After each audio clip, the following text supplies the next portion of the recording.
Good morning. It is Monday, February 21st, 2022.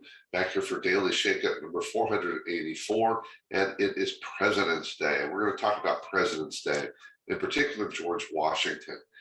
You may or may not know this, but President's Day is a federal holiday, and it's designed to now honor all the people who have served as president.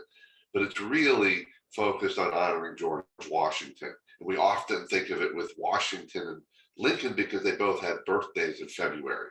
But it really started with this idea of honoring Washington.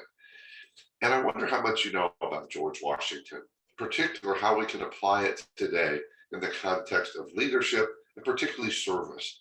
See, George Washington served this country for decades.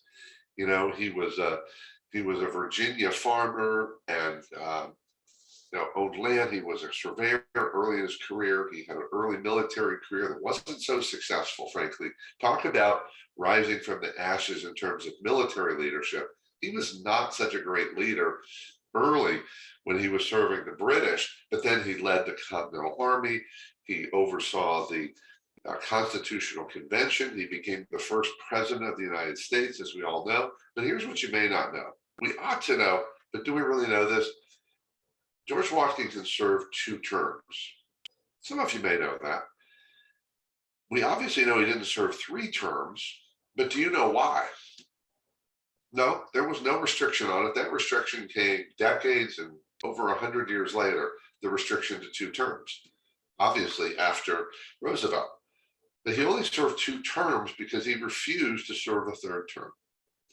He said, I'm not going to serve a 3rd term. Guess who everybody wanted to serve a 3rd term? Pretty much everyone. Just like when he got his 1st term. Everybody in power wanted George Washington to serve a 3rd term. And he said no, because he said that will not best serve this nation. He knew that it was important to step aside and have an ongoing continuation.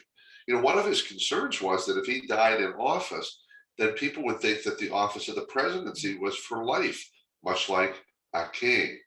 So see, George was always thinking about the nation and a lot less about George. He was a man and a leader of service. It's also interesting to note that his farewell address, which was actually never spoken, but written and published across the country, listed his perspective on the nation, what had gone well, what people could be proud of, and what to be concerned or troubled about. By the way, his greatest warning in that letter back in 1796 was about partisanship. I wonder how he could see this far into the future.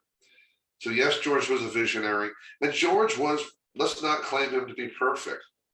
If you don't know this already, this is often left to the side.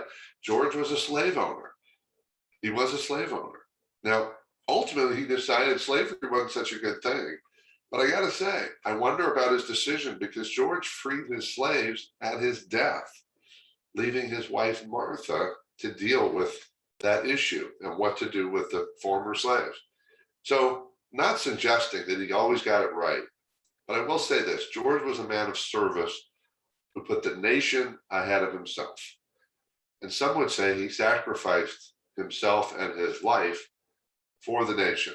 Maybe not literally, but certainly metaphorically. So as you go through your day today, President's Day, learn a little more, study a little more, come to understand a little more, and not just see it as a holiday. That's it for today. Keep taking care of yourself and everyone around you, and by all means, stay connected.